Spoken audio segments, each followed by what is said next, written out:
Hello, Mr. Hardy here, and in this video I would like to teach you about Chapter 7 of The Strange Case of Dr. Jekyll and Mr. Hyde by Robert Louis Stevenson, titled Incident at the Window.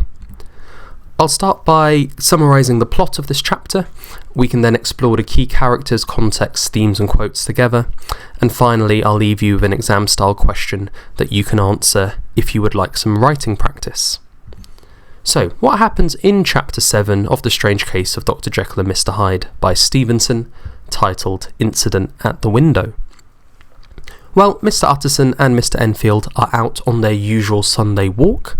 They seem to walk the same route because they go past Blackmail House. Now, this is the name that Mr. Enfield has given to the residency or the laboratory that Mr. Hyde lives in and is associated with. And both Mr. Utterson and Mr. Enfield comment on their disgust of Mr. Hyde. Enfield actually makes it really clear that Blackmail House, which is where Hyde resides, and it's in a run-down and sordid part of London called Soho, it actually connects to Dr. Jekyll's house, which is in a respectable part of London called Cavendish Square, and it was actually quite a popular place for medical professionals to live in the Victorian era. This is really important because this connects Jekyll and Hyde as characters, and it connects both of the settings. So Dr. Jekyll, to maintain his reputation in Victorian society, could enter and exit from Cavendish Square. But when Jekyll becomes Hyde, he can enter and exit from Blackmail House in Soho. So their lives and their reputations could be kept completely separate because of the fact that these two properties were connected. Utterson and Enfield on their walk, which is a very typical thing for a Victorian gentleman to do to maintain their upright reputation and position in Victorian society, they decide to visit Jekyll's house. They've talked about Hyde, they feel a bit sorry for Jekyll, so they want to go and visit Utterson's friend. So they approach Cavendish Square from Soho, and they see Dr. Jekyll sat beside the window, and he's looking very sad. He's looking a bit like he's a prisoner in his own home. So Utterson and Enfield approach Jekyll, and Jekyll admits he's feeling very low, he's feeling depressed. Utterson encourages him to go for a walk with himself and Enfield, saying that a bit of fresh air, a bit of circulation of the blood will do him good. Jekyll appreciates the offer, but he declines. Remember, at this stage he's no longer in control of Hyde. Hyde can manifest in him at any moment. So instead, Utterson and Enfield agree to talk to Jekyll by the window. So Utterson and Enfield are stationed outside, and Jekyll is sat inside, and they're talking through the window. But their conversation has barely started when a look of terror appears on Jekyll's face. He slams the window closed and withdraws. Utterson and Enfield continue their walk in shock and silence. And the reason for this is because Utterson and Enfield have seen Jekyll transform into Hyde, or at least have seen Jekyll partially transform into Hyde. And that ends Chapter 7. So let's take a deeper dive into these characters. We know that Mr. Utterson is our narrator, our detective, and we see and we piece together this story through his point of view. Here we see him presented as a gentleman. He publicly walks with his cousin, Mr. Enfield, and this is a very gentlemanly thing to do. It will maintain his good reputation in Victorian society. And remember, reputation is probably the most important thing for Victorian gentlemen. We see Utterson as a really good friend. Walking past Blackmail House in Soho gets him thinking of Hyde. In turn, it gets him thinking of his friend Jekyll. So he takes Enfield from Soho to Cavendish Square to go and cheer up his friend Jekyll. He offers him good advice, like going for a walk, and when all that fails, he's even willing to just stand around in the street and talk to his friend through a window. Utterson is a really solid friend. For the first time in the novella, we see Utterson as shocked. Utterson has heard stories of Hyde trampling over girls. He's had to investigate Sir Carew Danvers' murder. He's visited Hyde's home with Inspector Newcomb, a policeman, Utterson has had some quite shocking events happen to him and around him in the novella so far, but he's been relatively unfazed until now. He is completely shocked at the end of this chapter because he has witnessed the transformation of Jekyll into Hyde, or at least a part of it. At the very end of the chapter, we learn that Utterson, alongside most of Victorian England, which was a largely Christian society, was God-fearing, and Utterson says, "God forgive us," suggesting that he's seen something hellish, something worthy of damnation, of going to hell, maybe even seen a glimpse of Satan himself, and he needs God's forgiveness and protection. He's had such a shocking sight. Remember, the transformation actually shocked Dr. Lanyon into death. That's how dramatic it is. Okay, so Mr. Enfield, Utterson's cousin. Again, he's seen as a gentleman. These public walks would have been a very respectable, very reputable thing for a Victorian gentleman to do. Enfield detests Hyde, and he comments that you pretty much couldn't meet Hyde without feeling a sense of disgust towards him. So that really solidifies Hyde's character. Enfield, much like Utterson, is shocked at the transformation, but where Utterson sort of cries out to God, Enfield remains silent, and that links back to this theme of silence and repression, keeping your thoughts and feelings to yourself, a very Victorian gentlemanly notion. Again, at this stage of the novella, it's really hard to deal with Jekyll and Hyde separately, so I'm beginning to blend them together in this analysis. Descriptions of Hyde in this chapter include a feeling of repulsion that both Utterson and Enfield feel when they met him.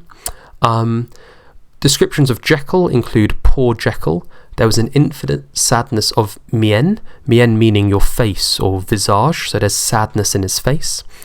Like some disconsolate prisoner, this simile suggests Hyde is maybe trapping Jekyll in his own property. So Hyde is almost like the prison guard and Jekyll is the prisoner, because Jekyll can't leave his house because any minute Hyde could overtake his body and the transformation could occur, ruining his reputation, shocking other Victorian citizens at the time. And Jekyll describes himself using dialogue as being very low, and you can explore what that means mentally. He must be feeling quite depressed at this stage. Jekyll appreciates Utterson's friendship. That's revealed in the piece of dialogue, "You are very good." And the transformation of Jekyll into Hyde, even if it wasn't complete, even if it was just partial, Stevenson drops some clues as to what it might be like.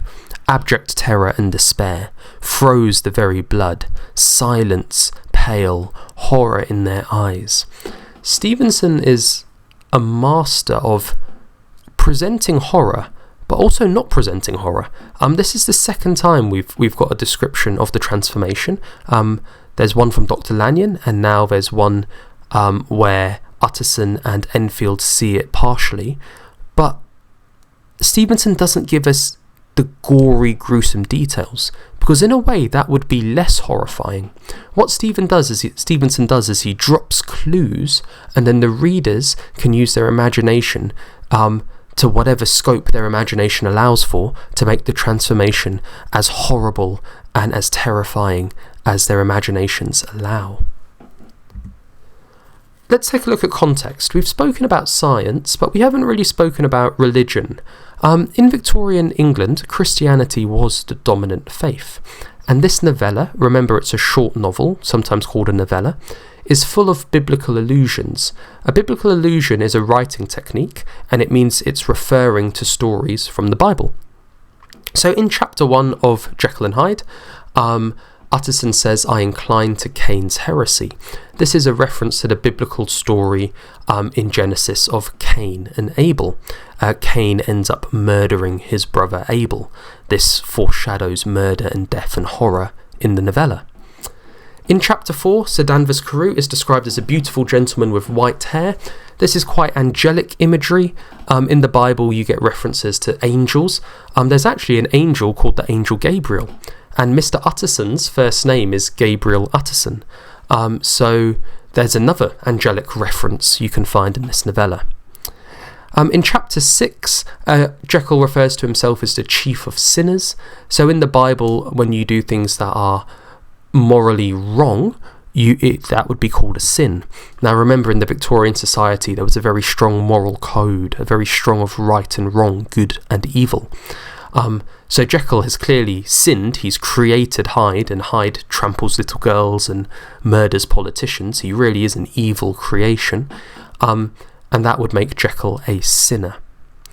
In chapter 10, I know we haven't got there yet in these videos, but Jekyll refers to himself as a co-heir with him to death.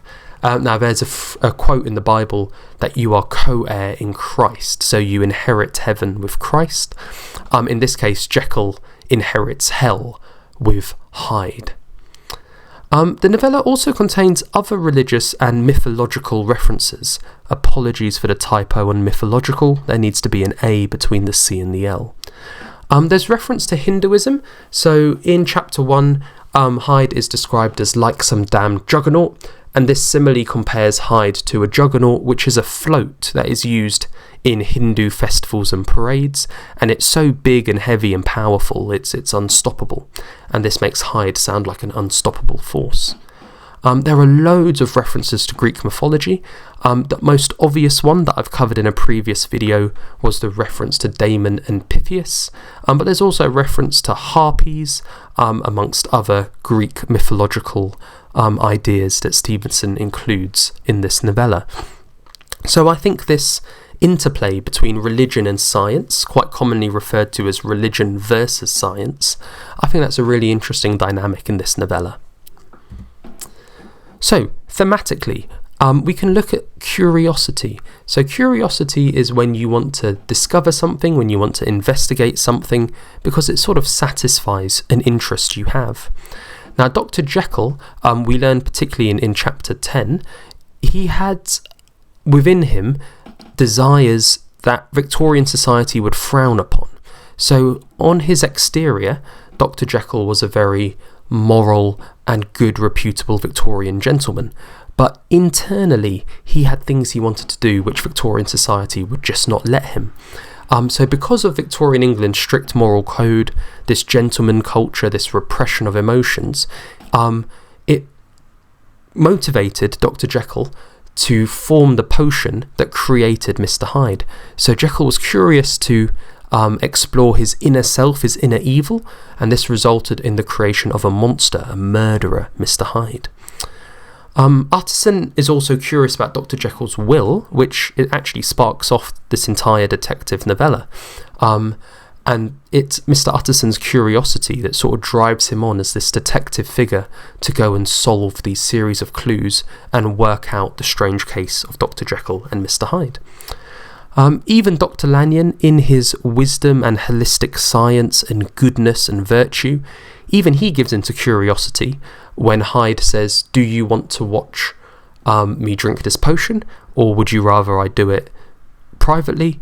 Lanyon is so curious, he watches it, and the transformation is so shocking it actually results in his death. So maybe Stevenson is suggesting to his Victorian readership not to give in to their curiosity, because it could end up resulting in their deaths. Okay, what quotes are prominent from this chapter? When describing Hyde, feeling of repulsion has been used. When describing Jekyll, poor Jekyll, you could look at the adjective poor. Infinite sadness of mien, or mean, means face. So his face has an infinite sadness. I'd look at that word infinite like his sadness stretches beyond measurement. The simile, like some disconsolate prisoner. So you could have a look at this idea of Jekyll being a prisoner and Hyde maybe being the prison guard, and Blackmail House, Soho, or Jekyll's house in Cavendish Square being the physical prison.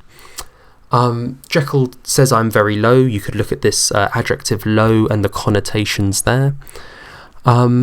Jekyll does appreciate Utterson. There is a strong friendship there, and the theme of friendship is prominent in this chapter. He says, "You are very good." We get a couple of quotes describing the transformation. The smile was struck out of his face. So you could maybe look at the alliteration of smile and struck, or the violent verb struck itself. There's a second quote about the transformation. There was an expression of such abject terror and despair. If you are going to zoom in on the word terror, you can quite easily link that to the Gothic horror genre and elements of horror and terror that need to be featured in any Gothic literature. And at the very end of the chapter, we get some of that religious Christian reference, God forgive us. Utterson has seen something truly evil, hellish, satanic. He's turning to God for help. So, you can make notes from this video on a physical copy of the novella. That would be a really good piece of revision. You could also try to answer this question. How does Stevenson present the transformation in The Strange Case of Dr. Jekyll and Mr. Hyde? Now, we've come across the transformation twice. It's happened once to Dr. Lanyon, and it's happened a second time to Utterson and Enfield in this chapter. If you have read on to the end of the novella, we get further descriptions in the accounts in chapters 9 and 10 in particular. Feel free to use quotes from a range of chapters. Feel free to identify those techniques and explore how the transformation is presented. I would be inclined to add in lots of context regarding Gothic horror genre and how this transformation is presented as horrifying by Stevenson. Maybe not so much because of the detail he gives, but because of the detail he withholds, which allows his very imaginative Victorian readership, who, if you'll remember, are familiar with shilling shockers and Jack the Ripper and horror stories, to let their imaginations run wild with what Jekyll's transformation into Hyde and vice versa would look like. Well, I hope you found this video useful. If you did, please give it a like. Please also subscribe to my YouTube channel to get the rest of my Jekyll and Hyde analytical videos. And if you think I've left anything out, feel free to leave a comment below. Well, thank you for your attention, and I'll see you on the next one.